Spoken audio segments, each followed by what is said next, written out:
மீஷோல கொஞ்சம் ஃப்ளவர் பாட்ஸ்லாம் வாங்கியிருந்தேன். ஓட்ட போட்டுருக்க லட்சணத்த பாருங்க. என்னம்மா நீ இப்படி பண்றியேம்மான்னு எனக்கு நானே சொல்லிட்டு, செடியெல்லாம் வந்து நட்டு வச்சிடலான்னு சொல்லிட்டு மண்ண கிண்டிட்டு இருந்தேன்.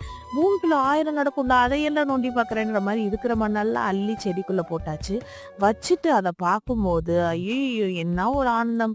சாதிச்சுட்டேன்மாடா அப்படின்னு எனக்கு நானே சொல்லிட்டு, இன்னைக்கு பாப்பாக்கு கொஞ்சம் சிம்பிளான பிரேக்ஃபாஸ்ட் செஞ்சிடலாம், அனுப்பிச்சிடலாம். ஏன்னா வந்து நேரம் இல்ல அப்படின்னு சொல்லிட்டு, செம்பா புட்டுல கொஞ்சம் பீட்ரூட் ஜூஸ ஊத்தி வந்து பீட்ரூட் புட்டு வந்து ரெடி பண்ணிட்டு இருந்தேன். அண்ட் அதை வந்து லஞ்சுக்கும் வந்து பேக் பண்ணி அனுப்பிடலாம் அப்படின்னு சொல்லிட்டு.